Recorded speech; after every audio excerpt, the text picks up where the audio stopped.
sore hari ini kita akan berdiskusi bersama tentang mitigasi gempa, tsunami, dan bencana di Malang.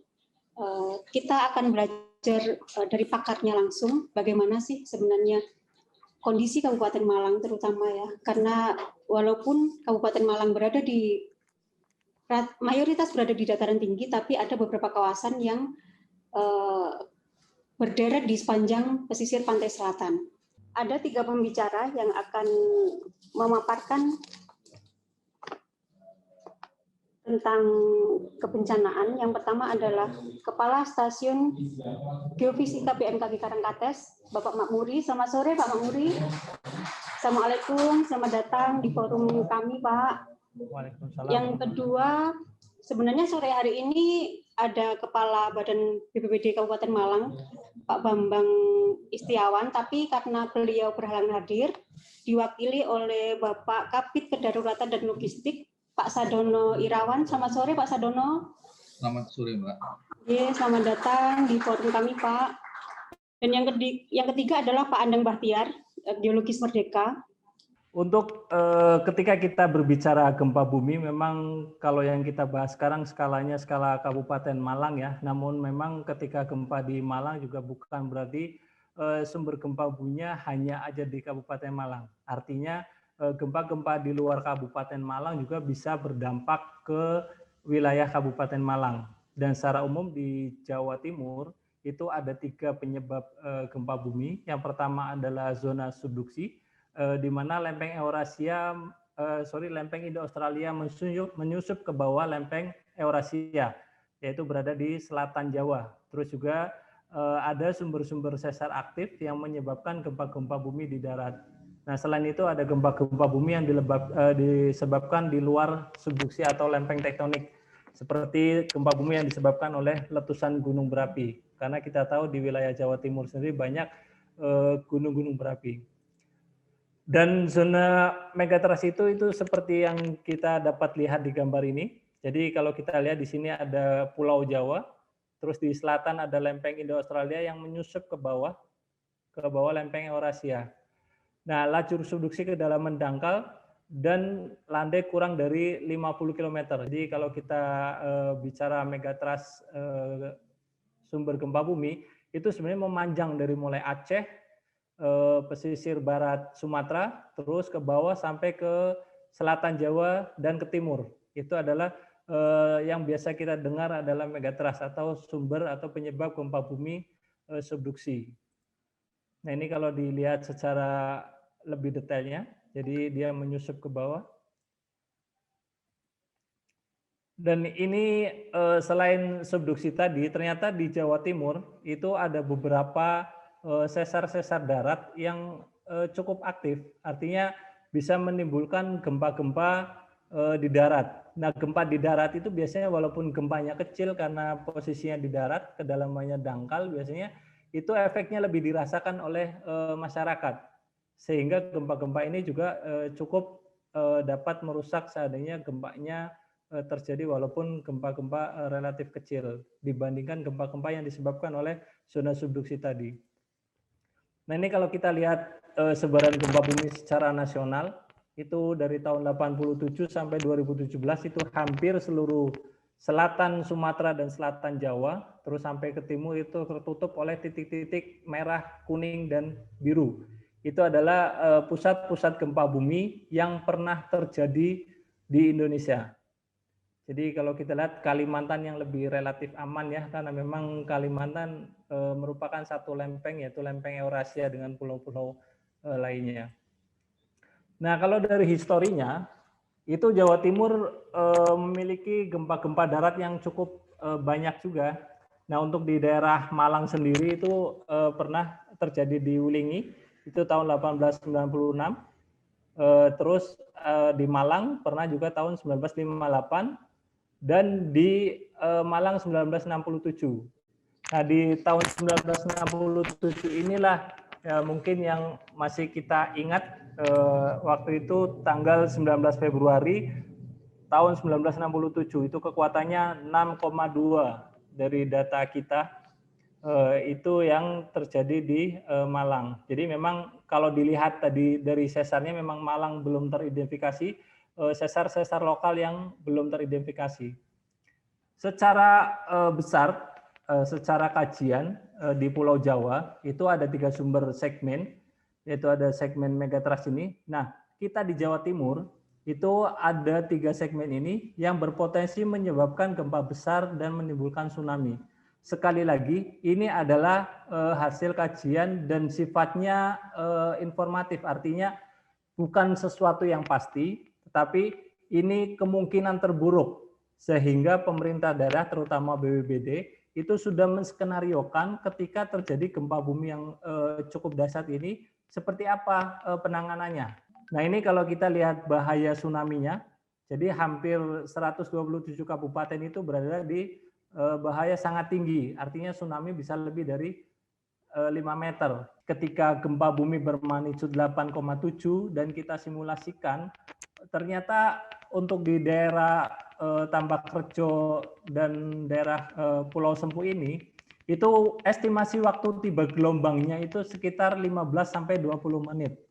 Nah, peta ini kami buat tujuannya itu untuk mempersiapkan atau memberi informasi kepada masyarakat sehingga mereka siap. Nah, bagaimana tanggapan gempa bumi kita? Jadi intinya ketika terjadi gempa bumi yang cukup kuat dan cukup berlangsung lama, itu yang paling penting adalah evakuasi mandiri. Jadi kalau kita menunggu evakuasi atau perintah untuk evakuasi dari pemerintah biasanya membutuhkan waktu yang lama. Sementara gelombang tsunami tadi tibanya kurang lebih dari sekitar 20 menitan. Jadi kalau kita menunggu komando dari pemerintah biasanya agak terlambat. Jadi yang paling penting adalah evakuasi mandiri. Kenali daerahnya, dan kalau memang kita merasakan gempa bumi yang cukup kuat dan berlangsung lama, maka segera berlari menjauhi pantai. Ini potensi bencana yang ada di Kabupaten Malang, Pak. Kita di wilayah Kabupaten Malang punya 10 ancaman bencana. Ada banjir, gelombang ekstrim, gempa bumi tentunya, kebakaran hutan dan lahan, kekeringan, epidemi atau pandemi, letusan gunung api, cuaca ekstrim, tanah longsor, dan tsunami. Untuk gempa bumi, kita untuk kategori penduduk terpaparnya sangat tinggi. Kemudian tsunami juga demikian, kita berada di kerentanan yang sangat tinggi atau resikonya sangat tinggi untuk wilayah Kabupaten Malang.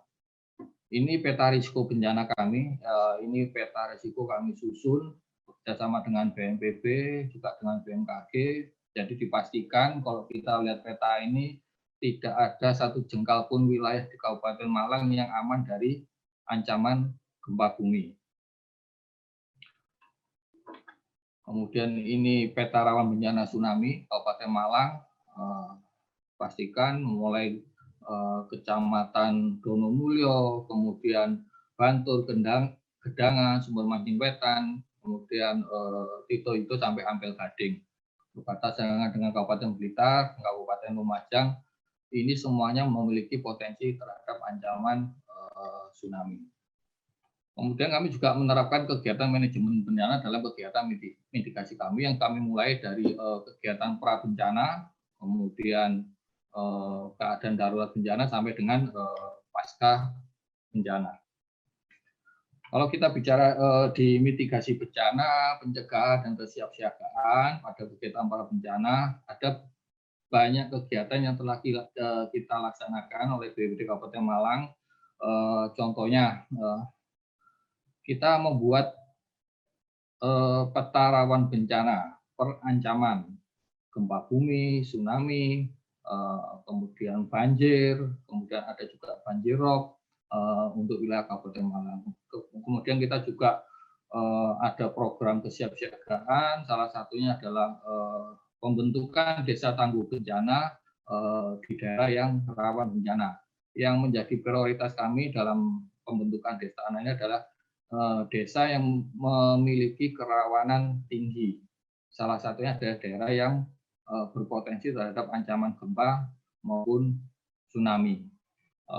Kami telah memasang beberapa titik rambu evakuasi di sepanjang pesisir Pantai Selatan. Rata-rata kami per tahun 100 titik yang kami pasang untuk rambu-rambu evakuasi. Terkait peringatan dini, kami di Kabupaten Malang pernah beberapa kali mencoba memasang suatu EWS.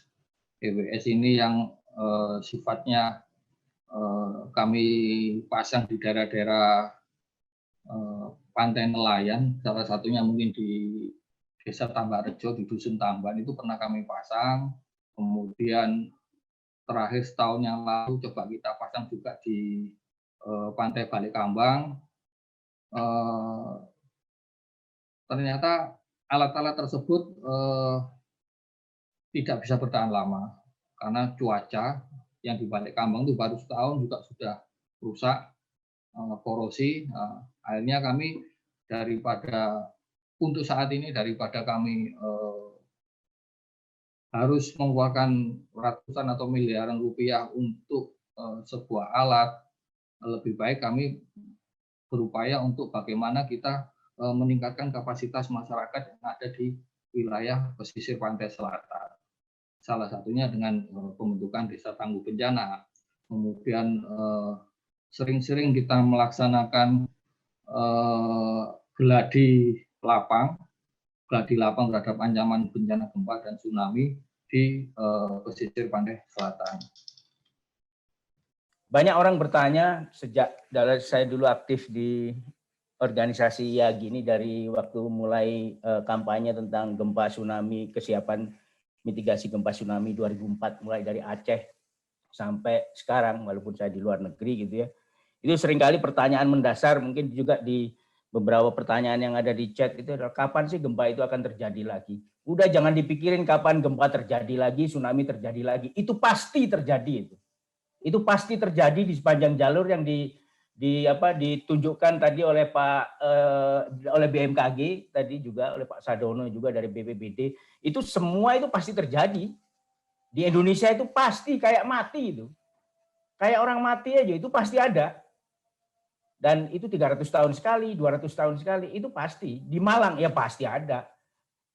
Apalagi lokasinya makin ke selatan Pulau Jawa, makin ke barat Sumatera gitu ya. Makanya gempa bumi dan tsunami di Indonesia, di sepanjang jalur gempa dan tsunami kita, itu adalah pasti. Jadi udah jangan ditanyakan kapan dia terjadi. Siap nggak kita itu? Itu dia. Ya, jadi jauh lebih penting itu, siap apa tidak. Nah, salah satu kesiapan itu adalah mitigasi, yaitu siap untuk mengurangi resiko nantinya. Siap itu artinya siap untuk nggak mati, siap untuk nggak rugi, nggak kakean rugi, opo nggak mati, semapu tok, opo ketiban, opo sikil, nggak popo misalnya. Tapi ya itu tadi, siap nggak kita ini? Nah, dalam konteks kesiapan itu, saya melihat bahwa kita ini bangsa yang selalu ngenteni ikut terjadi terus ribut, gugup gitu ya. Akhirnya terus menerangkan, oh ini terjadi karena begini-begini. Nggak penting itu. Yang penting bagaimana kita bersiap. Tadi itu sudah dikatakan sebenarnya persiapan-persiapan itu termasuk apa sebenarnya? Ya, tadi early warning system itu ada. Tetapi salah satu yang menonjol dari tadi yang saya lihat tentang peta gempa di Malang sendiri. Gitu. Itu ada atau tidak? Yaitu biasanya disebut sebagai peta percepatan tanah untuk gempa. Itu sebenarnya nggak ada. Dalam konteks misalnya Malang itu apakah pusat gempa atau kena gempa, itu juga seringkali membingungkan. Bagaimana kita bisa menyiasati itu dan mengurangi risiko, itu jadi penting. Makanya saya bikin lagu itu tadi. Yang penting itu riset mitigasi. Itu sejak 2004 sampai akhirnya mengemuka kemarin gempa Palu itu sudah dimitigasi. Likuifaksinya di gempa Palu itu. Masih ingat nggak pada waktu itu? Bahwa ternyata ada peta likuifaksi daerah Petobo. Dibikin oleh Badan Geologi tahun 2012. Setelah kejadian baru orang tahu, oh ada petanya ternyata di situ. Tapi nggak ada apapun yang dilakukan oleh pemerintah daerah, oleh masyarakat, oleh siapapun yang bertanggung jawab atas kehidupan kita bersama pada waktu itu untuk mengimplementasikan peta itu dijadikan peta jalan untuk keselamatan berikutnya. 2012 dibikin petanya, 2018 gempa Petobo tenggelam disedot sama lumpur yang ada di sana karena ada likuifaksi, peta Palu bergerak dan sebagainya. Jadi kita ini bangsa yang nggak berhenti-berhentinya terus diajari sama Gusti Allah, tetapi terus ya nggak ngerti-ngerti terus gitu loh. Malang di Indi, Malang nih nomor 13 itu. Tetapi Malang bisa juga kena yang nomor 14. Ya. Malang bisa juga kena misalnya ya di sekitar itu, misalnya Surabaya bergerak, Malang juga kena. Jadi Malang itu bisa kena dari pergerakan yang ada di Surabaya, Bojonegoro tadi itu, yaitu zona Kendeng, karena Malang ada di selatannya gitu ya. Malang juga bisa kena dari nomor 13, Megatrust Jember Banyuwangi. Malang bisa kena dari nomor 14, Megatrust Bali Lombok Sumbawa. Malang sendiri, Kabupaten Malang, Kabupaten Malang di selatannya, itu jadi sumber gempa? Enggak.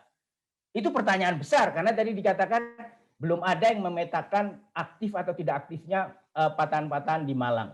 Kalau kita lihat patahan di Malang sebenarnya, ya, ini salah satunya. Ini saya comot aja. Ini di daerah Sumber Manjing Wetan. Itu dipetakan ini ada patahan. Ini nampak patahan normal. Terus di sebelah sininya ada patahan apa namanya? Ini ada patahan mendatar di Dampit itu. Nah, di Dampit itu ada patahan mendatar. Kemudian di sebelah barat Sumber Manjing itu ada patahan normal, ada Kali Banteng dan sebagainya yang ada patahan di situ. Masalahnya adalah patahan ini aktif nggak? Ya. Kalau dia nggak aktif ya nggak apa-apa. Paling longsor-longsor tok. Ya. Tapi kalau dia aktif, dia akan menimbulkan sumber gempa di situ. Namanya juga aktif gitu. Dan atau dia akan bergerak karena didorong dari selatan. Jadi even di daerah-daerah yang kayak Malang kayak gini, kalau ada gempa, kalau kita lihat yang di sini deh, apa namanya, di gambar yang satunya lagi ini, di bagian ada megatrust ini di bawah ini, itu kalau megatrustnya itu gerak, kemudian ada patahan-patahan yang arahnya utara selatan, dan itu hampir subparalel dengan gerakan megatrust, maka daerah-daerah yang ada patahannya gini, kayak di daerah sebelah barat Sumber Manjing Wetan ini, itu yang akan kena paling parah dibandingkan dengan yang lainnya. Karena apa? Karena bidangnya lemah.